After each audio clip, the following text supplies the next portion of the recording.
দুনিয়ার সকল মানুষদেরকে আল্লাহ পাক রব্বুল আলামিনের কাছে আল্লাহ পাক রব্বুল আলামিন ডেকে ডেকে বলতেছেন, হাল আতা আলাল ইনসান, এ দুনিয়ার মানুষেরা তোমাদের উপর দিয়ে কি এমন একটা সময় অতিবাহিত হয় নাই, লাম ইয়াকুম শাইআম মাযকুরা, যেই সময় তোমাদের এই দুনিয়ার মধ্যে কোনো অস্তিত্ব ছিল না, তোমাদের নাম গন্ধ ছিল না, তোমাদের কোনো সুনাম সুখ্যাতি ছিল না, এমন একটা সময় কি তোমাদের কাছে অতিক্রম হয় নাই? সবারই হয়েছে। আমাদের জীবনে এমন সময় গেছে যে সময় আমরা কিছুই ছিলাম না। এক সময় আমরা নাপাক পানির মধ্যে নিমজ্জিত ছিলাম। এ দুনিয়াতে আমরা কিন্তু ছিলাম না। বাবা মায়ের মাধ্যমে আল্লাহ এই দুনিয়া আমাদেরকে আনছেন। এই দুনিয়ায় যখন আমরা আসছি, আমাদের বয়স 1 বছর, 2 বছর, 5 বছর, তখনও কিন্তু সমাজের মানুষ আমাদেরকে কেউ চিনত না। ঠিক কিনা জোরে বলে? লেখাপড়া করলাম, লেখাপড়া করে বড় হলাম, কর্মজীবন শুরু করলাম, এবার আস্তে আস্তে সমাজের মানুষের সাথে পরিচয় হতে লাগলো। সমাজের মানুষের সাথে যত কর্মব্যস্ততায় পরিচিত হতে লাগলো, সবাই চিনতে থাকলো। সমাজের মধ্যে ভালো কর্মের মাধ্যমে আল্লাহ একটা উল্লেখযোগ্য স্থানে পৌঁছে দেয়। অতএব সময় বড় মূল্যবান জিনিস, সময় বড় দামি জিনিস। সময়ের মূল্য আমাদের কাছে নাই, আপনার কাছে নাই। হায়াতের মধ্যে, জীবনের মধ্যে আল্লাহ প্রত্যেকটা মানুষকে 100 বছর, 50 বছর, 60 বছর, 70 বছর যে হায়াতের সময়টুকু দিয়েছেন, এই সময়টুকু দামি না কম দামি? জোরে বলেন, জোরে কয় না? এই সময়টুকু আল্লাহর কাছে দামি, আপনার আমার কাছে দাম নাই। এই জন্য আমরা সময়কে কখনো কাজে লাগাই না, অথচ আল্লাহর কাছে এত দামি। আল্লাহ বলেন, বন্ধুরে, তোমার জীবনের হায়াতের সময়টুকু মাত্র 50 বছর, কারো 60 বছর, কারো 70 বছর। এই সময়টা যদি একবার ফুরাইয়া যায়, আর কোনোদিন দ্বিতীয়বার তুমি কিন্তু পাবা না।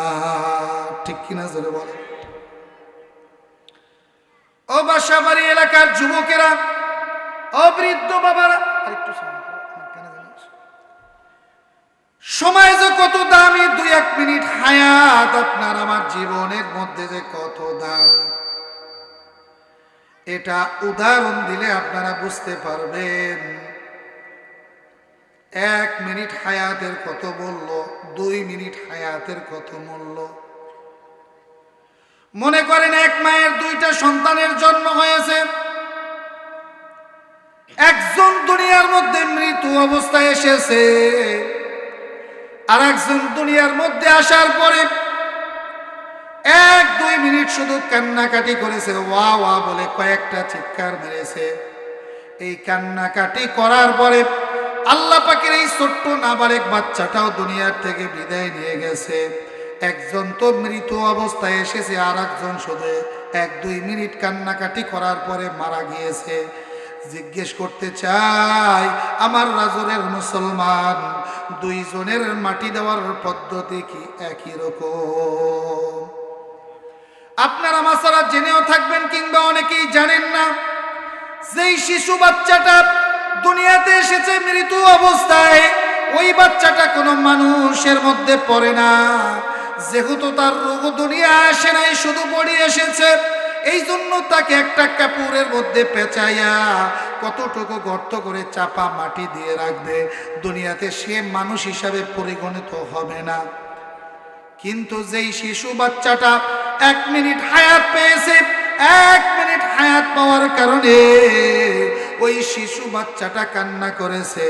এবার ওই 60-70 বছর জিন্দেগিওয়ালা একটা মানুষ মারা গেলে যেই পদ্ধতিতে তাকে দাফন করা হয়, যেইভাবে তাকে গোসল করানো হয়, যেইভাবে তাকে কাফন পরানো হয়, এই 1 মিনিট হায়াতের কারণে, 1 মিনিট হায়াত পাওয়ার কারণে ছোট্ট এই দ্বিতীয় শিশু বাচ্চাটিকেও ওই পদ্ধতিতে গোসল করানো হবে, কাফন পরানো হবে, জানাজা পড়াইয়া তারপরে দাফন করতে লাগবে।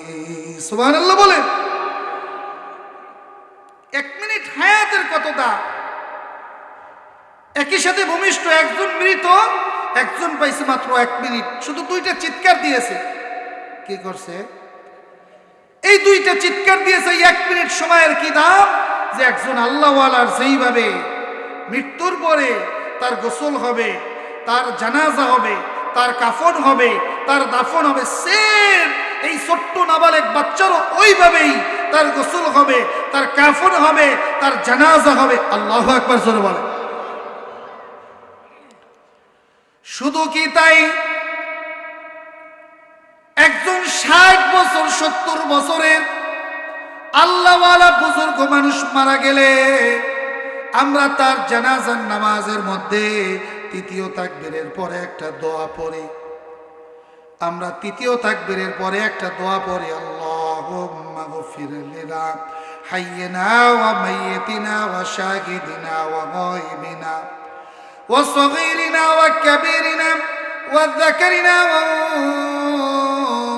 উনসানা اللهم من أحييته منا فأحيه على الإسلام ومن توفيته منا فتوفه على الإيمان।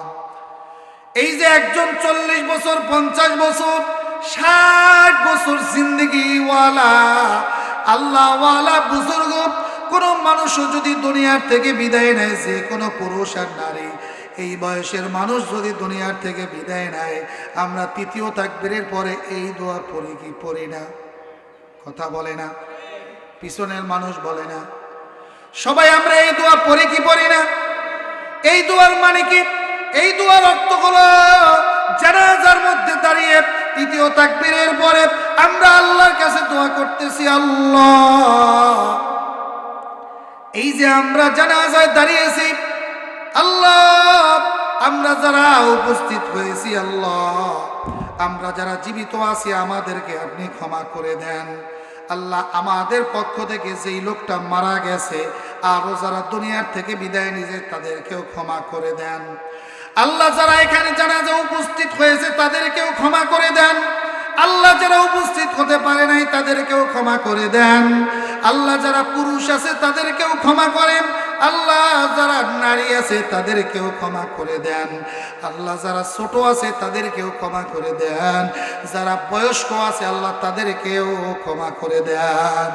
আল্লাহ দুনিয়ায় যতদিন রাখেন ঈমানের উপর ইসলামের উপর রাখিয়েন।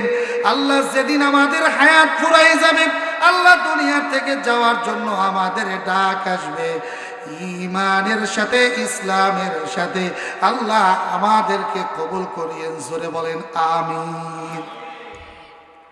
জানাজায় 3য় তাকবীরের পরে আমরা এই দোয়া পড়ি, ঠিক কিনা জোরে বলেন? এই পুরো দোয়াটার সার ও মর্ম হলো 60-70 বছরের একজন লোক, শেখ হোক, গুনাহগার হোক, পাপিষ্ঠ হোক, বুজুর্গ, আল্লাহওয়ালা, সকলের জন্য আমরা 3য় তাকবীরের পরে এই দোয়া পড়ে আল্লাহর কাছে আমরা তার জন্য ক্ষমা চাই, আমাদের জন্য ক্ষমা চাই, মহিলাদের জন্য ক্ষমা চাই, পুরুষদের জন্য ক্ষমা চাই, ছোটদের জন্য ক্ষমা চাই, বড়দের জন্য ক্ষমা চাই, ঠিক কিনা জোরে বলেন?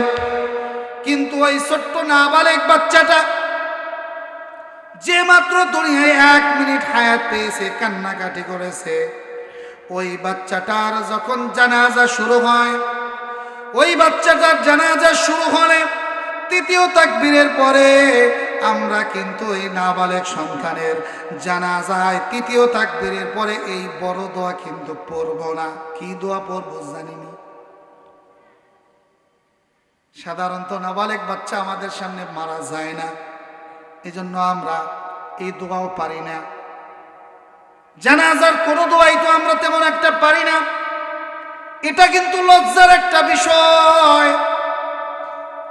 জানাজার নামাজের পিছন থেকে জোরে বলা হয়, হুজুর সকলকে জোরে জোরে একবার জানাজার নিয়ে তার নিয়মটা বলে দেন। অথচ মুসলমান হিসাবে আমরা দাবি করি, কিন্তু আমরা আমার বাবার জানাজা সামনে নিয়ে দাঁড়িয়েছি, কিন্তু আমি জানাজার নিয়ম কারণ তো দূরের কথা, জানাজার দোয়াটাও আমি পারি না, ঠিক কিনা? এ দুনিয়ার মুমিন মুসলমান,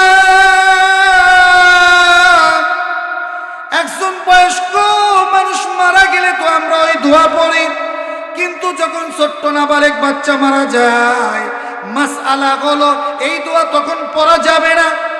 ছোট্ট বাচ্চার জন্য আল্লাহর নবী বিশ্ব নবী মুহাম্মদুর রাসূলুল্লাহ সাল্লাল্লাহু আলাইহি ওয়াসাল্লাম ভিন্ন আরেকটা দোয়ার ব্যবস্থা করছেন। সুবহানাল্লাহ বলে।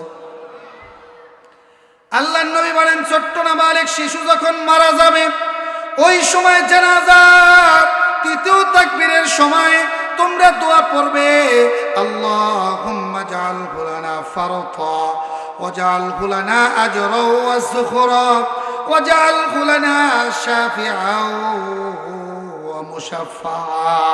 এই দোয়াটা তোমরা তৃতীয় তাকবীরের পরে পড়বে। দোয়ার মধ্যে আল্লাহর কাছে আমরা বলতেছি, আল্লাহ, যেই নাবালক বাচ্চাটা মাত্র 1 মিনিট হায়াত পাইল, ও আমাদের থেকে চলে গেল, বিদায় নিয়ে গেল, আল্লাহুম্মা জাআলহু লানা ফারতা ওয়া জাআলহু লানা আজরা ওয়া যুখরা। আল্লাহ, ওই নাবালক বাচ্চাটাকে আমাদের জন্য পাথেয় বানান, আমাদের পরকালের জন্য প্রতিদান বানান। আল্লাহ, পরকালে এই নাবালক বাচ্চাকে আমাদের জন্য এমন সুপারিশকারী বানান, নাবালক বাচ্চাটা আপনার কাছে সুপারিশ করবে, আর আল্লাহ আপনি কবুল করবেন। তার সুপারিশ আমাদের সকলের জন্য কবুল করে নেন। জোরে বলেন আমিন। তাহলে একজন 60 বছর মানুষের জন্য আমরা আল্লাহর কাছে ক্ষমা চাই, আর এই বাচ্চার জন্য আল্লাহর কাছে বলি, একে আপনি পরকালের সুপারিশ বানান। অর্থাৎ বোঝা গেল 1 মিনিট হায়াত যে দুনিয়ায় পাইছে, আল্লাহর কাছে তার এত বড় দাম, এত বড় দাম। ওই শিশুটা আল্লাহকে যা সুপারিশ করবে, আল্লাহ তার সুপারিশগুলো কবুল করে নেন। সুবহানাল্লাহ, জোরে বলে। আল্লাহ তার সুপারিশকে কবুল করে নেন।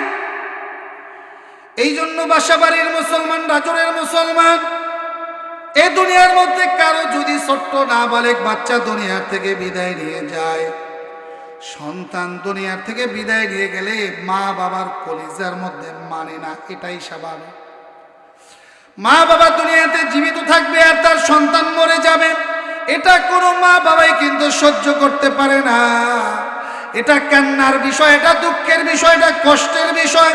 তারপরেও যদি কেউ সহ্য করতে পারে, আল্লাহর ফয়সালাকে মেনে নিতে পারে, আল্লাহর নবী বলেন কিয়ামতের ময়দানে আল্লাহ এই সন্তানকে ওই বাবা আমার জন্য এমন সুপারিশকারী বানাবে, ওই সন্তানের সুপারিশের বিনিময় আল্লাহ তার পিতা মাতার জন্য জান্নাত ওয়াজিব করে দিবে।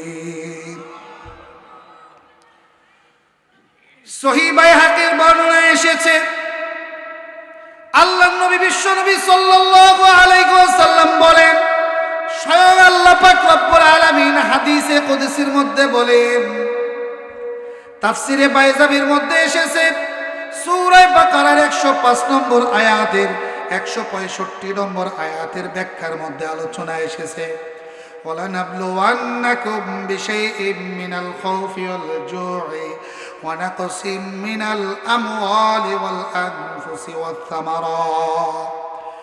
তাফসীরে বাইজাবির মধ্যে সামারত শব্দের ব্যাখ্যার মধ্যে এসেছে, হাদিসে কুদসি আনা হয়েছে। হাদিসে কুদসি বলা হয় যেটা স্বয়ং ডাইরেক্ট আল্লাহ নিজে নবীকে জানাইছেন। আল্লাহু আকবার, জোরে বলেন। আল্লাহ পাক রব্বুল আলামিন বিশ্ব নবীকে জানিয়ে বলতেছেন, আমার পয়গম্বর শুনেন, এই দুনিয়ার মধ্যে যখন আমার কোন বান্দার ছোট্ট নাবালেক সন্তানের মৃত্যু হয়, জান কবজ হয়, জান কবজ করে আমার মালাকুল মউত আজরাইল ফেরেশতা যখন আমার কাছে নিয়ে পৌঁছায়, আমি তখন ফেরেশতাদেরকে ডাক দিয়ে জিজ্ঞেস করি, হে আমার ফেরেশতারা, তোমরা কি আমার অমুক বান্দার সন্তানের জানকে কবজ করেছো? ফেরেশতারা তখন বলতে লাগে, হ্যাঁ মালিক, আপনার বান্দার ছোট্ট নাবালেগ সন্তানের জান আমরা কবজ করছি। আল্লাহ পাক রব্বুল আলামিন আবারও জিজ্ঞেস করে, হে আমার ফেরেশতারা, আকাবাসতুম সামারাতা ফুয়াদিহি, হে আমার ফেরেশতারা, তোমরা কি আমার অমুক বান্দার কলিজার টুকরার জানকে কবজ করেছো? ফেরেশতারা ডেকে ডেকে বলে, আল্লাহ নাআম, হ্যাঁ মালিক, আপনার অমুক বান্দার কলিজার টুকরা সন্তানের জান আজকে কবজ করে নিয়ে আসছে। কারণ এই দুনিয়ার মধ্যে ওই ছোট্ট ছোট্ট শিশুগুলো পিতা মাতার কাছে তাদের সবার কলিজার টুকরা, ঠিক কিনা? আল্লাহ এই জন্য জিজ্ঞেস করছে ফেরেশতারে, তোমরা কি আমার বান্দার কলিজার টুকরার জানকে কবজ করেছো? ফেরেশতারা ডেকে বলে, হ্যাঁ আল্লাহ তাআলা, আমরা আপনার বান্দার কলিজার টুকরার জানকে কবজ করেছি। মাদা ক্বাল আবদি, আমার বান্দার কলিজার টুকরার জান কবজ করার পরে সে কি বলেছে? আমার বান্দাকে কোন অবস্থায় রেখে এসেছো? আমার বান্দা কি করেছে একটু বলো। এবার ফেরেশতারা ডেকে বলে, হামিদাকা ওয়ারতাজা, হামিদাকা ওয়ারতাজা। ফেরেশতারা তখন ডেকে ডেকে বলে, আল্লাহ, আপনার বান্দার সন্তানের জান কবজ করার পরে, আপনার বান্দার কলিজার টুকরা সন্তানের জান কবজ করার পরে সে বেজার হয় নাই, আপনার ফয়সালায় খুশি হয়ে সে মুখ দিয়ে পড়েছে। আমরাও যেমন মারা গেলে পড়ি, ইন্না লিল্লাহি ওয়া ইন্না ইলাইহি রাজিউন। পড়ি নাই দোয়া? আমরা পড়ি নাই দোয়া? এই দোয়ার অর্থ হলো আল্লাহ যে ফয়সালা করেছে সেটা আমরা মেনে নিয়েছি, ঠিক কিনা? এই সন্তান দুনিয়ার থেকে চলে গেছে, আমরা যদি না মানি সন্তান পাবো? কথা বলে না। আমরা মানলেও কিন্তু সন্তানকে পাবো না, না মানলেও কিন্তু পাবো না। অতএব মালিকের ফয়সালা মেনে নেওয়াই বুদ্ধিমান লোকের কাজ, ঠিক কিনা? ফেরেশতারা আল্লাহর কাছে গিয়ে বলতে থাকে, মালিক, আপনার বান্দার সন্তানের জান কবজ করার পরে আপনার বান্দা বিষয়টা, এরপরে দোয়া পড়েছে, ইন্না লিল্লাহি ওয়া ইন্না ইলাইহি রাজিউন। সন্তান দুনিয়ার থেকে বিদায় নিয়ে গেছে, মা বাবার চোখ দিয়ে দরদর করে পানি পড়ে, এক পাশ দিয়ে চোখ দিয়ে পানি পড়ে আর মুখ দিয়ে বলে, ইন্না লিল্লাহি ওয়া ইন্না ইলাইহি রাজিউন। আল্লাহ, তুমি দিয়েছিলে, তুমি নিয়ে গেছো, তুমি সন্তান দিয়েছিলে, তুমি নিয়ে গেছো, তোমার কাছেই পৌঁছে গেছে। আল্লাহর কাছে ফেরেশতারা ডাক দিয়ে বলে, আল্লাহ, আপনার বান্দা আপনার প্রশংসা করেছে, আপনার প্রতি রুজু হয়েছে, আপনার ফয়সালা আপনার বান্দা মেনে নিয়েছে। আমার আল্লাহ এই বিষয়গুলো আগের থেকেই জানেন কি জানেন না? কথা বলে না। জানার পরেও ফেরেশতারে জিজ্ঞেস করেন সাক্ষী রাখার জন্য। এবার আল্লাহ তাআলা ডাক দিয়ে বলে, আমার ফেরেশতারা, ও আমার ফেরেশতারা, তোমরা সাক্ষী থাকো, এই দুনিয়াতে তোমরা সাক্ষী থাকো। ও আমার ফেরেশতারা, তোমাদেরকে দায়িত্ব দেই, উবনু লাহু বাইতান ফিল জান্নাহ। এত বড় কষ্ট পাওয়ার পরেও, সন্তান দুনিয়ার থেকে বিদায় নিয়ে যাওয়ার পরেও আমার যেই বান্দা সবর করেছে, আমার যেই বান্দা আমার প্রতি রুজু হয়েছে, আমার ফয়সালা মেনে নিয়েছে, আমার প্রশংসার বাক্য সে আদায় করেছে, তোমরা এ আমার ফেরেশতারা, উবনু লাহু বাইতান ফিল জান্নাহ, তোমরা আমার ওই বান্দার জন্য জান্নাতের মধ্যে স্পেশাল একটা ঘর বানাও। ওয়াসাম্মু বাইতাল হামিদ। আর ওই ঘরের দরজায় তার নাম লিখে একটা নেম প্লেট লিখে দাও, আর দরজার মধ্যে লিখে দিবা এই ঘরটা হলো আল্লাহর প্রশংসার ঘর। আল্লাহু আকবার জোরে বলে। এই ঘরটা হলো কিসের ঘর? আল্লাহর প্রশংসার ঘর। কিসের ঘর? জোরে বলেন কিসের ঘর? ঘরটার আরবি নাম হলো বাইতুল হামিদ। কি নাম? জোরে বলেন, আরো জোরে বলেন কি নাম? বাইতুল হামিদ, প্রশংসার ঘর। ওই কষ্টের সময় সবর করছে, মালিকের ফয়সালা মেনে নিয়েছে, এই জন্য আল্লাহ তাআলা খুশি হয়ে তার জন্য জান্নাতে হারে সন্তানের বিয়োগ বেদনা সহ্য করতে পারে না। নাবালেগ দুনিয়ার থেকে চলে গেছে, এত সুন্দর ফুটফুটি বাচ্চা বিদায় নিয়ে গেছে। তোমার আমার পয়গম্বরের কয়েকটা পুত্র সন্তান দুনিয়াতে হয়েছে, একজনও কিন্তু বাঁচে নাই। সবাই দুনিয়ার থেকে বিদায় নিয়ে গেছে। সর্বশেষ আবুল কাসেম ইব্রাহিম, সে প্রায় ঘোড়া চালানোর বয়স পর্যন্ত বড় হয়েছিল। 8 থেকে 10 বছর বয়স প্রায় বড় হয়ে গিয়েছিল। আল্লাহ তাআলা এই সন্তানকেও আল্লাহ দুনিয়া থেকে নিয়ে গিয়েছেন। পয়গম্বর সাল্লাল্লাহু আলাইহি ওয়াসাল্লাম সন্তানের বেদনায় চোখের পানি যখন বের হয়ে গেছে, আমার আল্লাহ ডাক দিয়ে বলেন, হাবিবে কিবরিয়া, আপনি সবর করেন, ধৈর্য ধারণ করেন। ওয়ালাল আখিরাতু খায়রুল লাকা মিনাল উলা। এই দুনিয়ার জিন্দেগিতে সামান্য কষ্ট পেলেও আখিরাতে আমি আল্লাহ তাআলা আপনার জন্য এর চেয়েও বড় সম্মান আর মর্যাদার জায়গা রেখে দিয়েছি। সুবহানাল্লাহ। এই জন্য যখনই কোনো বড় বিপদ আসবে, বালা মুসিবত আসবে, এই যে ইন্না লিল্লাহ কিন্তু শুধু মরার দোয়া না, এটা হলো বিপদ আপদ বালা মুসিবতের দোয়া। আপনি রাস্তায় চলার পথে উষ্টা খেয়ে পড়ে গেছেন, কি বলবেন? ইন্না লিল্লাহ। কারেন্ট চলে গেছে, কি বলবেন? মারামারি লাগে গেছে, কি বলবেন? সমাজের মধ্যে একটা ফিতনা দেখে বিপদ মনে করলেন, কি বলবেন? আল্লাহ কোরআনুল কারীমের মধ্যে বলেন, আল্লাযীনা ইযা আসাবাতুহুম মুসিবা।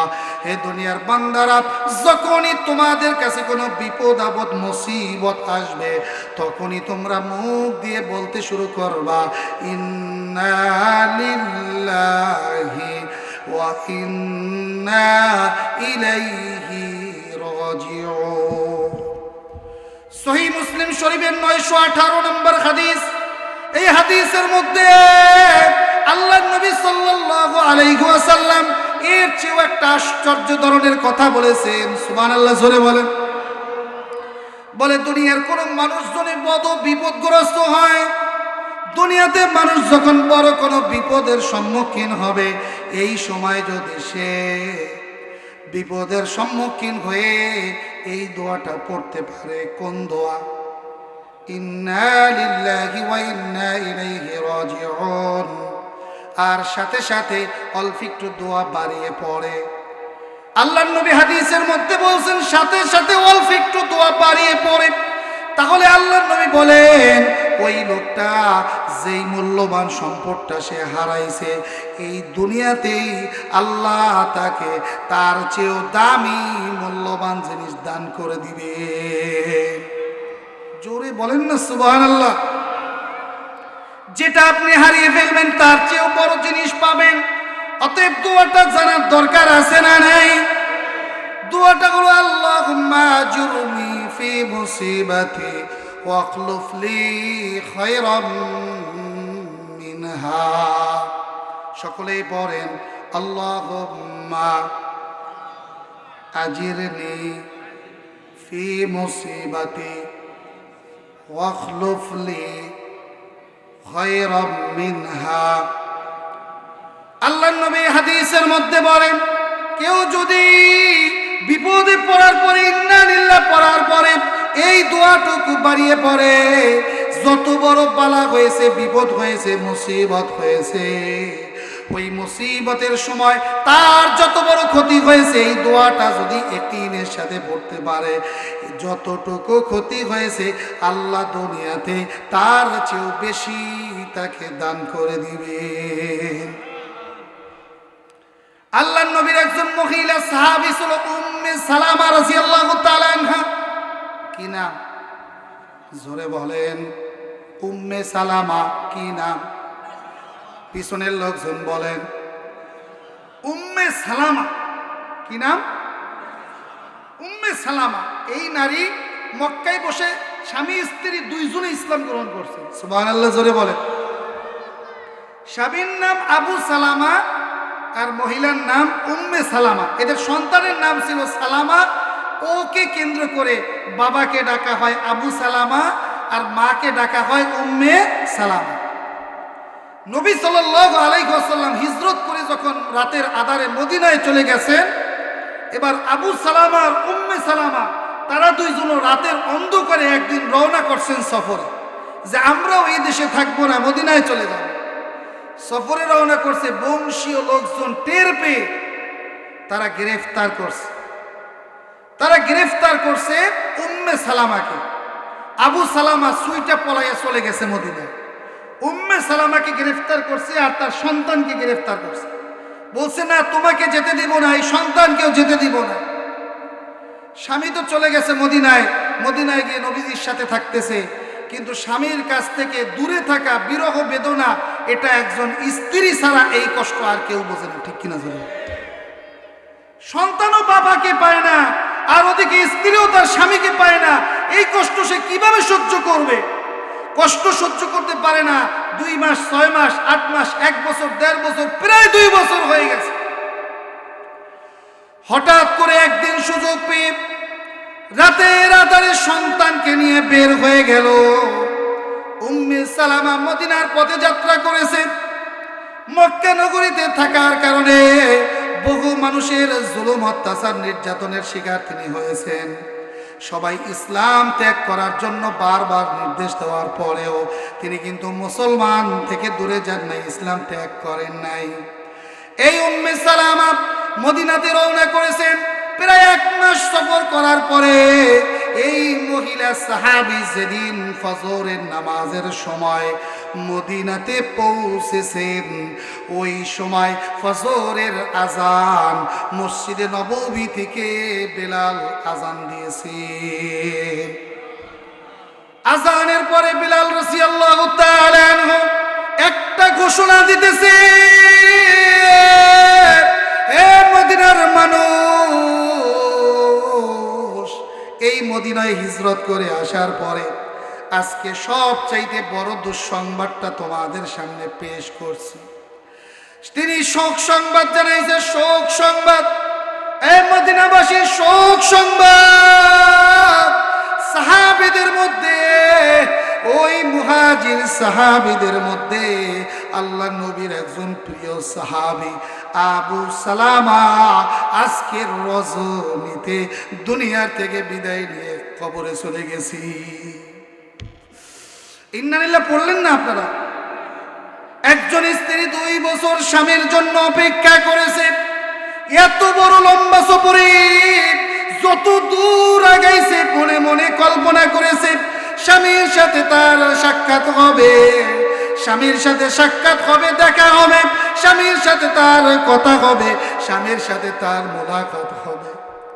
কিন্তু যখন মদিনায় পৌঁছাইছে, প্রথম যেই আওয়াজটা উম্মে সালামার কানে গেছে, সেই আওয়াজটাই হলো মুহাজির সাহাবী, তার স্বামী দুনিয়ার থেকে বিদায় নিয়ে গেছি। তার স্বামী যখন মক্কায় ছিল, একদিন ঘরের মধ্যে এসে উম্মে সালামাকে ডেকে ডেকে বলতেছে, উম্মে সালামা, নবীজির কাছে আজকে এমন একটা হাদিস আমি শুনেছি, এই হাদিসটা তোমার মুখস্থ করে রাখা দরকার।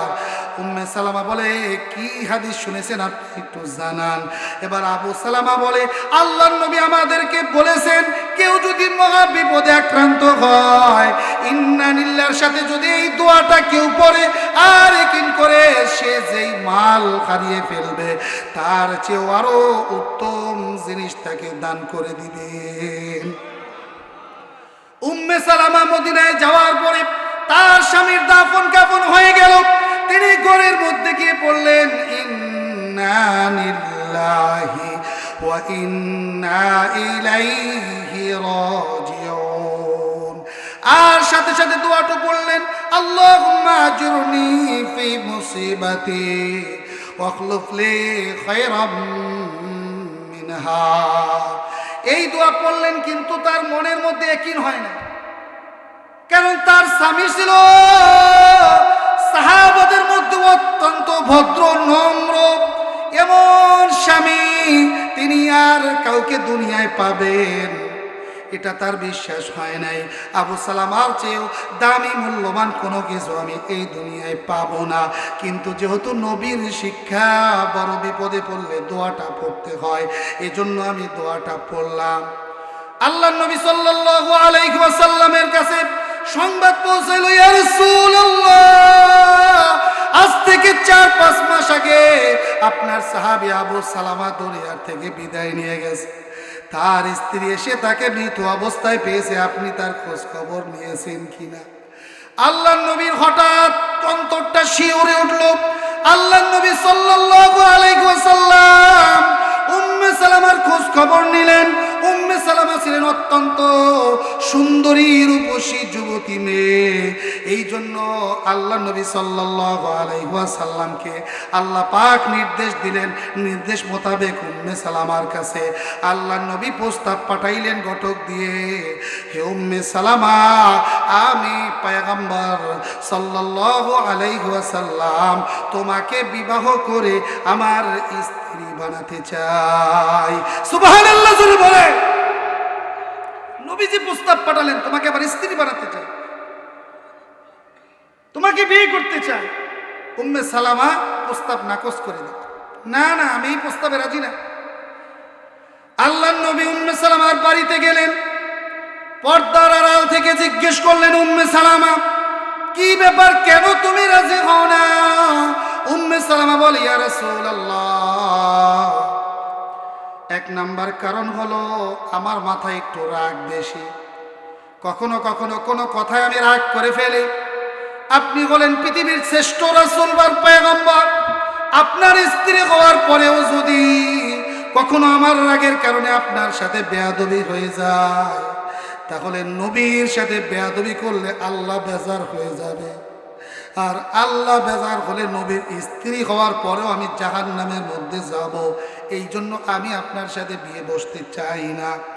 2 নাম্বার কারণ হলো, ইয়া রাসূলুল্লাহ, ইয়া হাবিবাল্লাহ, আমার একটা সন্তান আছে সালামা, আমি যদি আপনার সাথে বিয়ে বসি ও পিতৃহারা হয়ে যাবে, মায়ের আদর থেকে বঞ্চিত হবে।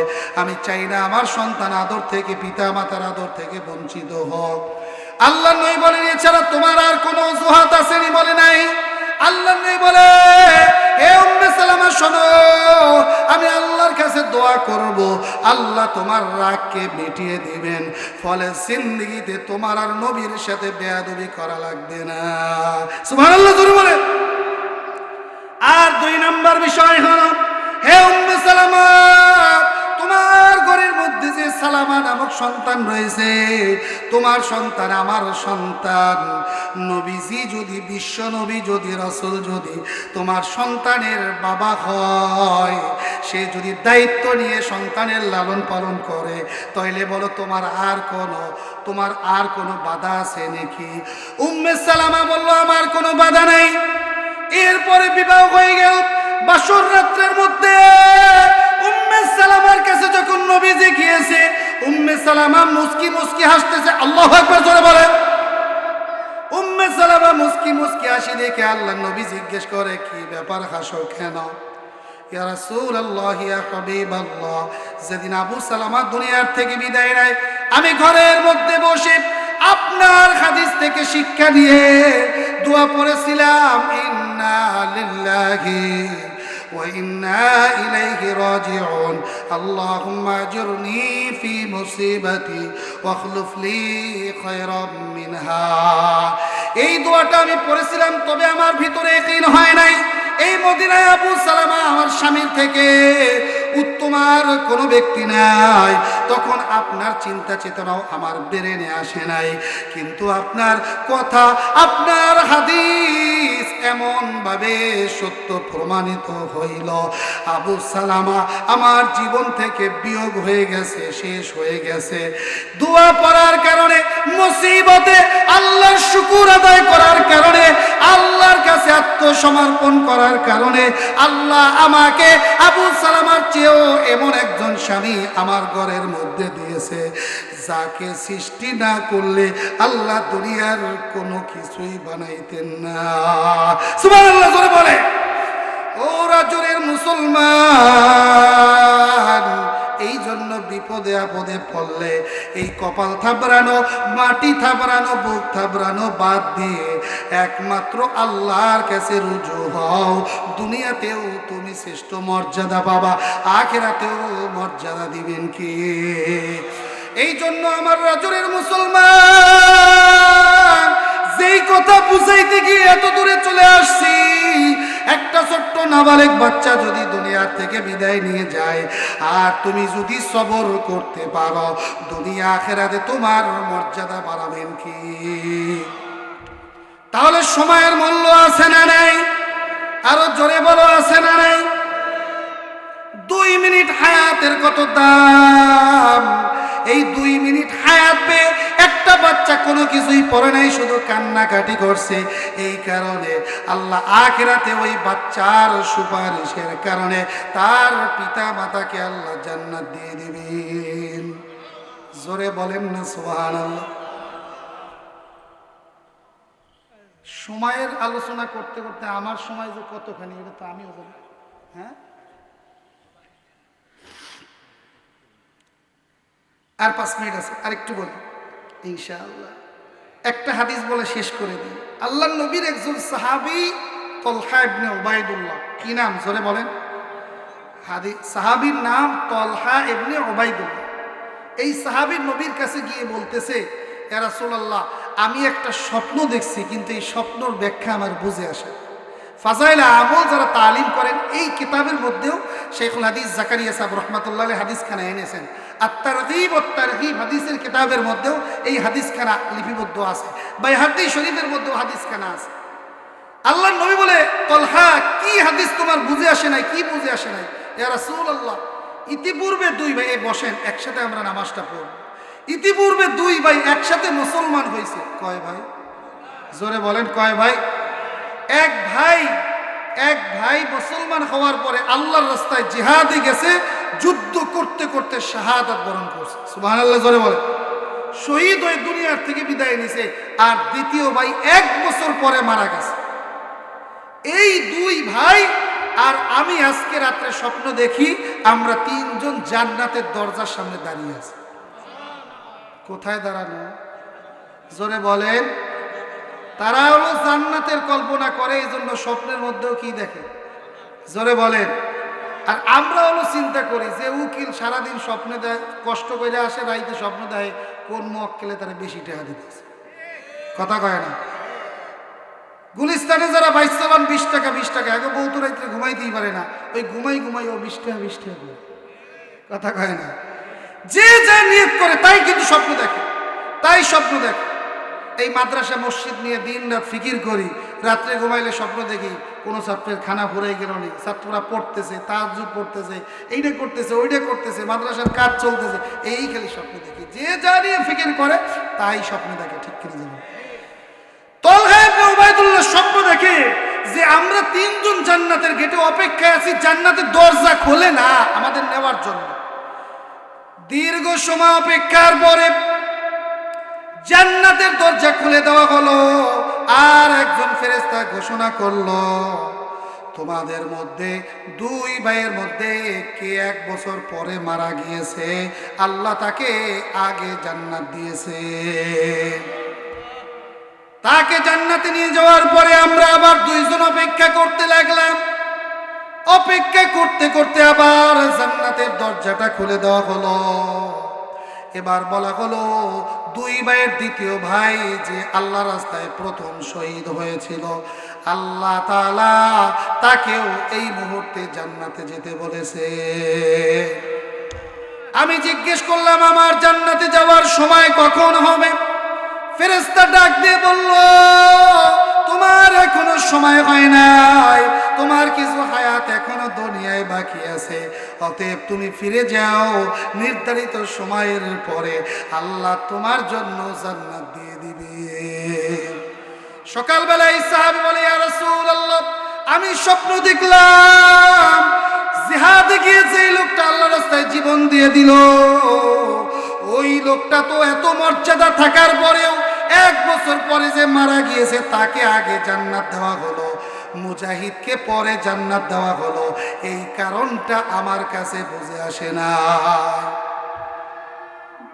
1 বছর পরে মারা গেছে তাকে আগে জান্নাত দিল, আর যে আল্লাহর রাস্তায় নিজের বুকের তাজা রক্তগুলো দিয়ে শহীদ হলো তাকে পরে জান্নাত দেওয়া হলো। কেন দেওয়া হলো এই বিষয়টা আমার বুঝে আসে না।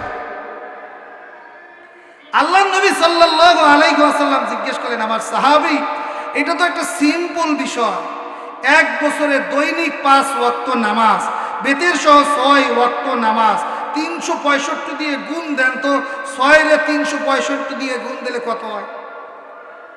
6 রে যদি 365 দিয়ে গুণ দেন কত হবে? প্রায় 2000-এর উপরে ওয়াক্ত নামাজ 1 বছরে তার অপর ভাইয়ের থেকে এই লোকটা বেশি বলেছে, ঠিক কিনা জোরে বলে? 1 বছরে সে একটা রমজান মাস পাইছে কি পায় না? জোরে বলে পাইছে। এই রমজানের মধ্যে একটা শবে কদর পাইছে কি পায় না? একটা শবে কদরের দাম কত?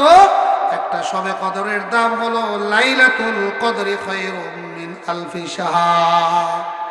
একটা শবে কদর হলো প্রায় 100 বছরের সমান। আল্লাহু আকবার, জোরে বলেন। একটা শবে কদর কত বছরের সমান? প্রায় 100 বছরের সমান। তাহলে 100 বছরের সমান যদি হয়, ও আমার সাহাবী, যেই লোকটা 1 বছর পরে মারা গেল, সে এত হাজার হাজার ওয়াক্তের নামাজ বেশি পড়লো, সে রমজান পেল, শবে কদর পেল, শবে বরাত পেল, কত হাজার হাজার সিজদা মালিককে দিল, তাহলে সেই লোকটা আগে জান্নাতে যাবে না তো কে আগে জান্নাতে যাবে? ঠিক কিনা জোরে? সমস্ত মুহাদ্দিসে ইকরাম এই হাদিস বর্ণনা করার পরে এই কথা বুঝাইছেন, এই হাদিসটা বর্ণনা করার পরে বলছেন যে ওই লোকটা 1 বছর পরে মারার পরেও আগে জান্নাতে যাওয়ার কারণ হলো সে 1 বছরের মাঝে যে হায়াতটুকু পেয়েছে, সময়টুকু পেয়েছে, ওই সময়কে কাজে লাগানোর কারণে, মূল্যায়ন করার কারণে আল্লাহর কাছে সে এত প্রিয় আর দামি হয়েছে। আল্লাহ শহীদের আগে সময়ের মূল্যায়ন করার কারণে তাকে জান্নাত দিয়ে দিয়েছে। ও আমার রাজুরের মুসলমান, ও আমার বাসা বাড়ির যুবক ভাই রে, আমার আলোচনার শেষ পর্যায়ে চলে এসেছি। আমি তোমাদের সামনে আলোচনা করতেছিলাম সময়ের মূল্য কোন জিনিস। এবার তোমাদের কাছে জিজ্ঞেস করতে চাই, 1-2 মিনিট হায়াতের মূল্য আছে না নাই? তোমার আমার জীবন থেকে এই যে সময়টা শেষ হয়ে যাচ্ছে, আল ওয়াক্তু তাদুবু কতরাতান কতরাতান কাসালজি, সময়টা তোমার আমার জীবন থেকে বরফের মতো গলে যাচ্ছে। ও বাবা, জিজ্ঞেস করতে চাই, ও আমার যুবক ভাইরে জিজ্ঞেস করতে চাই, কলের থেকে যদি বরফ নিয়ে আসি, বরফ কলের থেকে যদি বরফ নিয়ে আসি, এই বরফ যদি আমি কাজে লাগাই তাহলে গলে যাবে, আর কাজে যদি না লাগাই তাহলে আর গলবে না। হ্যাঁ, কাজে লাগাইলেও গলবে, না লাগাইলেও গলবে। কথা বলে না? বরফ যদি তুমি কাজে লাগাও তাইলেও গলে যাবে, আর কাজে যদি না লাগাও তাইলেও গলে যাবে। ঠিক কিনা জোরে বলো? ও যুবক ভাই রে, হায়াত যদি তুমি কাজে লাগাও, হায়াতকে যদি নামাজ দিয়ে সুন্দর করো, হায়াতকে যদি রোজা দিয়ে সুন্দর করো, হায়াতকে যদি ঈমান ও আমল দিয়ে সুন্দর করো, পর্দা দিয়ে সুন্দর করো, মা বাবার খেদমত দিয়ে সুন্দর করো, মুরব্বিদের শ্রদ্ধা করার মাধ্যমে সুন্দর করো, আলেমের তাজিম করার মাধ্যমে সুন্দর করো, হায়াতকে যদি কোরআন পড়ার মাধ্যমে সুন্দর করো, হায়াতকে যদি হাদিস পড়ার মাধ্যমে সুন্দর করো, হায়াতকে যদি মাহফিল ময়দানে ইস্তেমা আল্লাহ ওয়ালাদের দরবারে গিয়ে সুন্দর করো, তোমার হায়াতটা মূল্যবান হবে। আর যদি সময়কে নষ্ট করে ফেলো, ও আমার যুবক ভাইরে, বরফ গলে গেলে কাজে না লাগাইলে যেমন আর কানলেও পাওয়া যাবে না। হায়াত যদি ফুরাই যায়, কাজে যদি না লাগাও, তুমি কানলেও আর কোনোদিন পাবা না। ঠিক কিনা জোরে বলো। এই জন্য যুবক ভাইরে, আসো সময়কে কাজে লাগাও।